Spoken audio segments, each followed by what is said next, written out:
Assalamualaikum warahmatullahi wabarakatuh. Innal hamdalillah nahmaduhu wa nasta'inuhu wa nastaghfiruh wa na'udzu billahi min shururi anfusina wa min sayyiati a'malina may yahdihillahu fala mudhillalah wa may yudlil fala hadiyalah. Wassalatu wassalamu ala Rasulillah la nabiyyan ba'dah. Yang lagi viral sekarang, yang lagi trending di YouTube maupun di Instagram, juga di Facebook, tentang Muhammad Kece. Siapa sih Muhammad Kece itu? Maaf, saya tidak akan lagi menyebutkan Muhammad Kece, tetapi MKC, karena Muhammad terlalu mulia, nama Muhammad terlalu mulia untuk disandingkan dengan Kece ini. Siapa sih MKC ini? MKC ini adalah seorang murtadin katanya, yang murtad pada tahun 2014. Tapi anehnya MKC ini sudah murtad tetap menggunakan atribut Islam seperti peci, kajang seperti yang tergambar di layar, dan juga kadang menggunakan peci putih seperti haji itu, dan kadang menggunakan sorban. Menurut saya sih, kalau memang mau masuk Kristen, buanglah sudah atribut Islam itu, fokuslah kepada Kristen.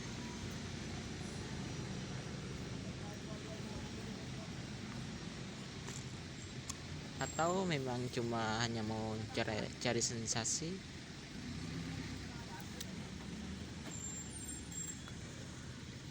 Di dalam banyak video YouTube-nya, MKC ini banyak yang mengandung penghujatan, mengandung kontroversi, hujatan, pelecehan, atau penistaan terhadap agama Islam. Di sini menurut saya sangat inkonstitusional atau melanggar hukum, bahkan melawan hukum. Karena menurut pasal yang sudah tertera bahwa tidak boleh menghina atau menistakan satu agama yang ada di Indonesia.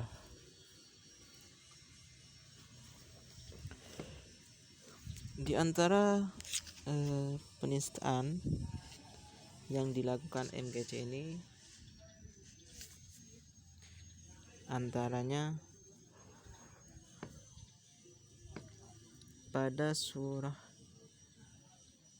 Al-Ma'un,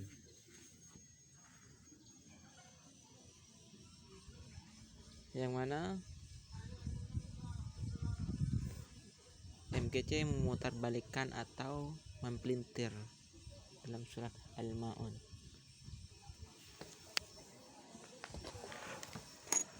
Fawailul lil musallin. Maka kecelakaan besarlah bagi orang-orang yang sholat.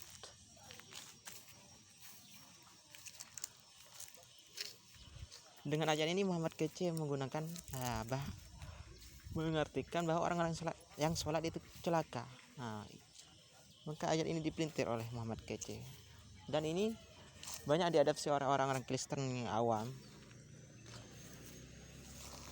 Sementara kalau kita mau melanjutkan ayat ini,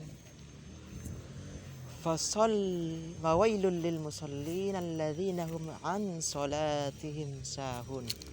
Maka kecelakaanlah bagi orang-orang yang sholat, yaitu orang yang lalai dalam sholatnya. Jadi yang celaka itu orang yang lalai dalam sholatnya, atau yang riya juga.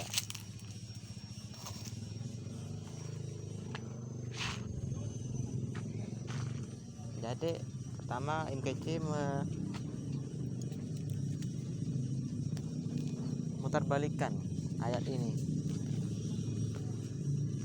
Terus yang kedua, MKC memelintir ayat Ali Imran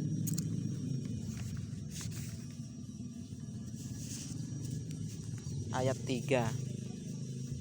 Kita dulu, saya cek dulu Ali Imran ayat 3. Maaf ya.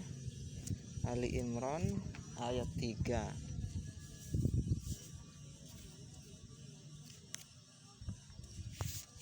Ali Imran ayat 3.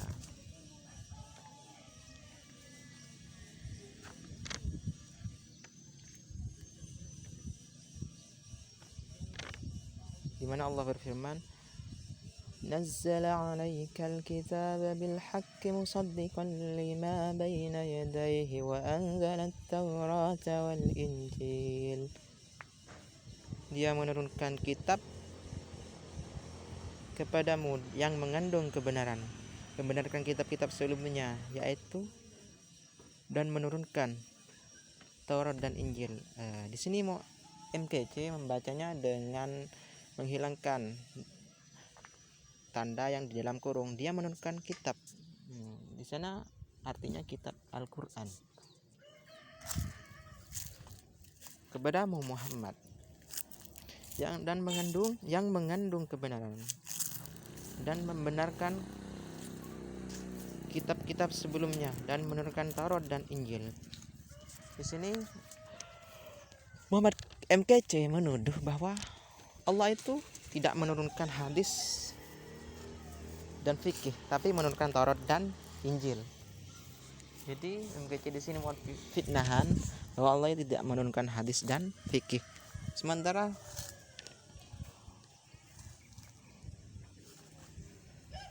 yang kita pahami bahwa hadis itu adalah wahyu dari Allah yang diturunkan kepada Nabi Muhammad, atau bimbingan dari Allah yang diturunkan kepada Muhammad, atau kebenaran. Dan juga hadis itu juga suatu hukum dalam Islam. Sementara fikih adalah juga sumber Islam, sumber agama Islam yang diambil dari Al-Quran yang telah diturunkan Allah. Sementara Allah juga menurunkan Al-Quran di dalam Al-Imran ayat 3 ini. Jadi hadis adalah perkataan Nabi Muhammad yang sudah diilhamkan petunjuk kepadanya dari Allah.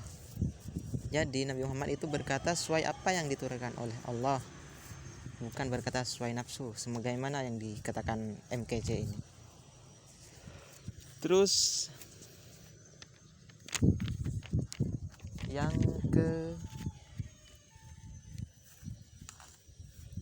ketiga, kata MKC ini Nabi Muhammad tidak dijamin masuk surga atau tidak masuk surga, karena tidak ada ayat di dalam Al-Quran bahwa Nabi Muhammad masuk surga. Ini tuduhan yang disampaikan oleh MKC atau MKC ini. Katanya tidak ada ayat di dalam Al-Quran yang mana Allah mengatakan Nabi Muhammad masuk surga. Ayo kita buktikan bahwa di dalam Al-Quran ada ayat. Contohnya di surah An-Nisa ayat 69 sampai 70. An-Nisa ayat 69 sampai 70. An-Nisa. Maaf ya, tunggu dulu.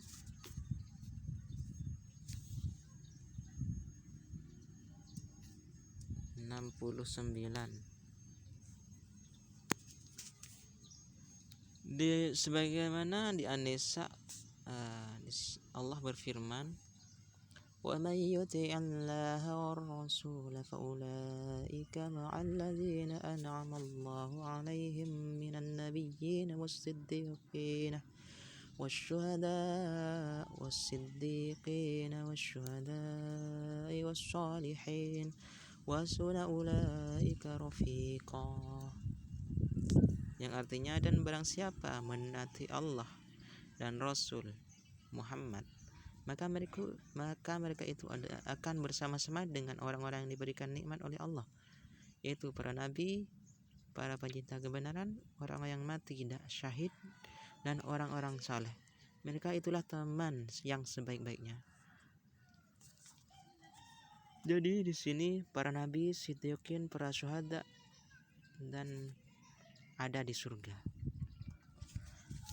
Jadi sudah jelas bahwa semua nabi itu dijamin masuk surga. Dan juga di dalam surah Al-Kautsar bahwa Nabi Muhammad itu dijamin masuk surga,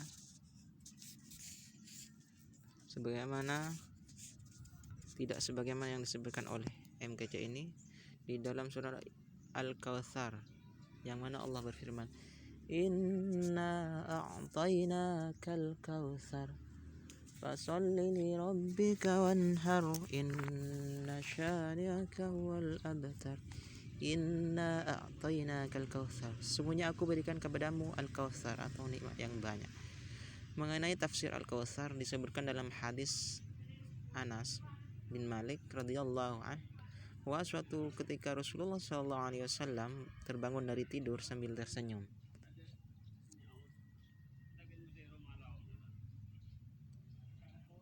Kemudian ada sahabat bertanya, apa yang membuat Anda tertawa wahai Rasulullah? Tanya kami, baru saja turun kepadaku satu surat. Kemudian Nabi SAW membaca surah Al-Kautsar hingga selesai. Tahukah kalian apakah itu Al-Kautsar? Tanya Nabi SAW. Hanya Allah dan Rasulnya yang tahu, jawab kami. Kemudian beliau bersabda, fa innahu nahrun wa'adanihi rabbi fil jannah aniyatuhu aktsaru min adadil kawakib. Itu adalah sungai, Allah janjikan untuk diberikan kepadaku di surga, jumlah gayungnya sebanyak bintang. Nah, di sini sudah jelas bahwa Nabi Muhammad sudah dijamin masuk surga dan disediakan sungai yang Allah janjikan untuk diberikan kepada Nabi Muhammad.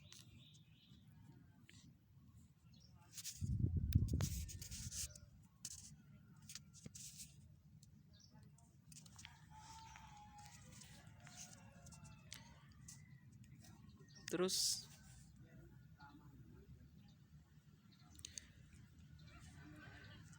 tuduhan MKC yang keempat ya.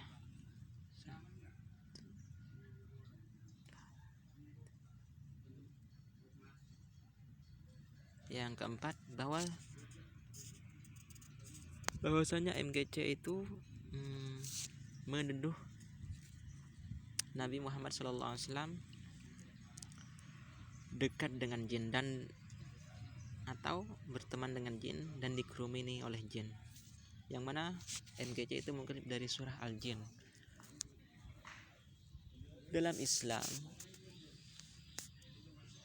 jin itu ada yang mukmin dan ada yang kafir, yang mana Allah menyebutkan di dalam surah Al-Jin bahwa jin itu takjub kepada Al-Quran yang diturunkan kepada Nabi Muhammad. Kemudian jin itu beriman kepada apa yang diturunkan itu karena sangat takjub, sangat indah ayat-ayat yang diturunkan itu. Bukan dikerumuni, bukan berteman, tapi jin yang mendengarkan Al-Quran itu langsung iman dan percaya kepada Al-Quran.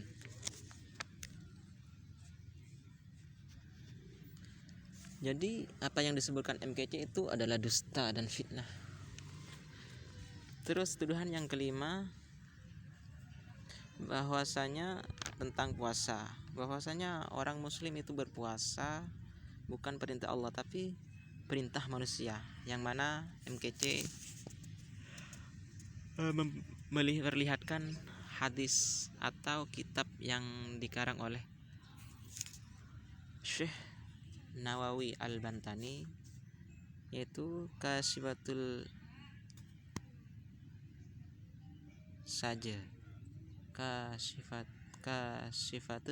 kitab karangan Imam Nawawi bahwasanya MKC menuduh bahwa puasa, sholat dan ibadah-ibadah haji dan yang lainnya itu adalah perintah manusia yang ada di kitab Imam Nawawi itu tuduhan MKC. Sementara MKC tidak tahu bahwa perintah puasa itu bukan hanya ada di kitab yang dipegang MKC itu. Puasa itu sudah diperintahkan oleh Allah dalam Al-Qur'annya. Dalam surah Al-Baqarah ayat 183, yang mana Allah menyebutkan surah Al-Baqarah, Allah berfirman di dalam surah Al-Baqarah ayat 183,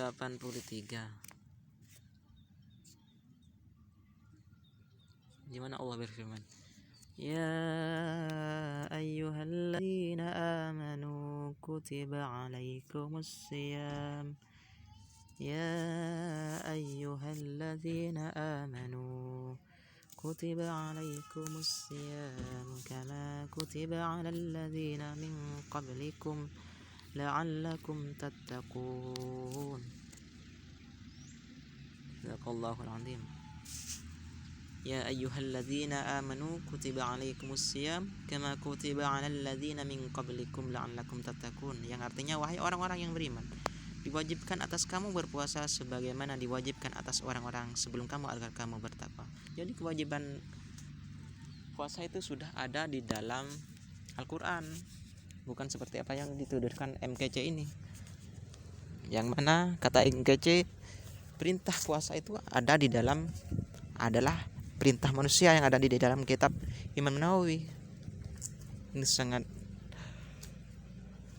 dusta.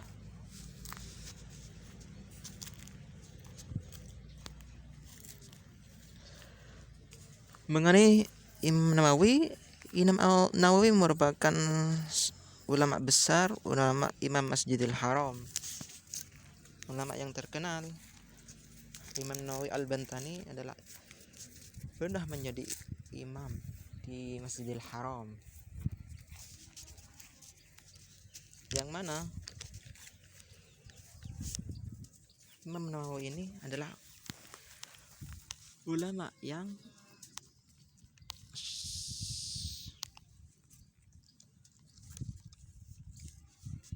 alim, yang sudah mengarang kitab sekitaran 115. Syekh Imam Nawawi Al-Jawi Al-Bantani adalah seorang ulama Indonesia yang bertaraf internasional dan menjadi imam Masjidil Haram. Ia bergelar Al-Bantani karena berasal dari Banten. Adalah seorang ulama intelektual yang sangat produktif menulis kitab. Jumlah karyanya tidak kurang dari 115 kitab yang meliputi bidang ilmu fikih, tauhid, tasawuf, tafsir, dan hadis. Jadi Imam Nawawi ini sudah banyak karangan tentang kitab hadis, tafsir, tauhid, yang mana semuanya itu diambil dari Al-Quran dan hadis Nabi. Juga dikenal sebagai Imam Masjidil Haram. Imam Nawawi, Syekh Nawawi Al-Bantani ini adalah guru dari Hashim Asy'ari, yaitu pendiri PBNU, dan Khalil Al-Bankalani, Arsyad Tawil Al-Bantani, Bagus Al-Bakri. Bahkan silsilah Imam Nawawi ini menurut pendapat sudah sampai kepada Rasulullah. Ini nasabnya. Syekhuna Sayyidina Ali, Nabi Thalib, dan Sayyidina Fatimah. Jadi tidak benar apa yang dituduhkan oleh MKC ini. juga selanjutnya tuduhan dari MKC tentang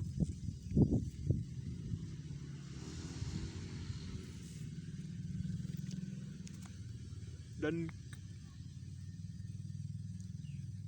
Yesus juga bahwa orang yang juga berpuasa. Kalau memang MKC ini mengikuti Yesus yang dianggapnya Tuhan atau Nabi Isa yang dianggapnya Tuhan, seharusnya MKC ini berpuasa, karena Yesus juga berpuasa di dalam Alkitabnya, yaitu di dalam Matius pasal 4 ayat 2. Bahwasanya disebutkan di sana Yesus atau Nabi Isa itu berpuasa 40 hari 40 malam. Pada saat itu dia kemudian merasa lapar. Seharusnya MKC ini juga berpuasa, bukan malah menuduh puasa itu perintah manusia. Sudah dilakukan oleh nabi-nabi terdahulu puasa itu. Terus juga selanjutnya tuduhan MKC ini bahwasanya kitab-kitab dari tadi Syekh An-Nawawi itu hanya memperkaya ustadz, menjadi gaji ustadz setahun sekali katanya, kata MKC ini. Kitab-kitab itu hanya memperkaya ustadz.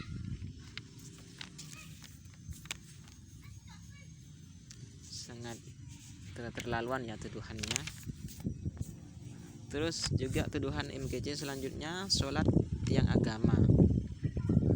Kata MKC sholat itu tiang agama, bukan beribadah kepada Allah. Mungkin MKC itu mengambil hadis as-sholatu imaduddin, bahwa sholat itu tiang agama. Iya, tiang agama, karena orang yang tidak sholat itu seperti merupakan agama. Dan sholat itu juga perintah Allah, bukan seperti yang dituduhkan MKC. Sebagaimana firman Allah, wa iqamis shalah wa ita'iz zakah, dirikanlah sholat serta tunaikanlah zakat, di dalam Al-Quran. Jadi apa yang dituduhkan MKC ini sangat dusta. Terus tuduhan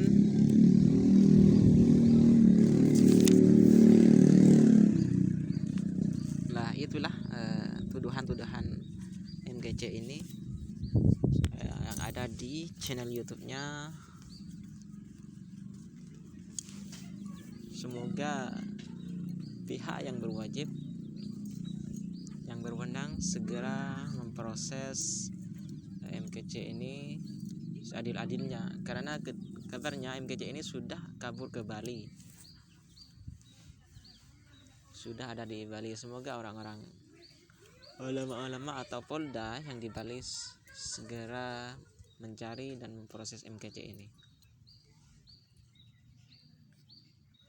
Oke, terima kasih.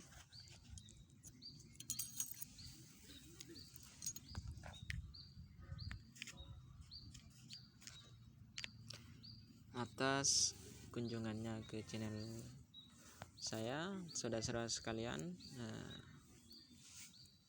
semoga kita selalu tetap dalam lindungan Allah Subhanahu wa ta'ala. Amin amin ya rabbal alamin. Assalamualaikum warahmatullahi wabarakatuh.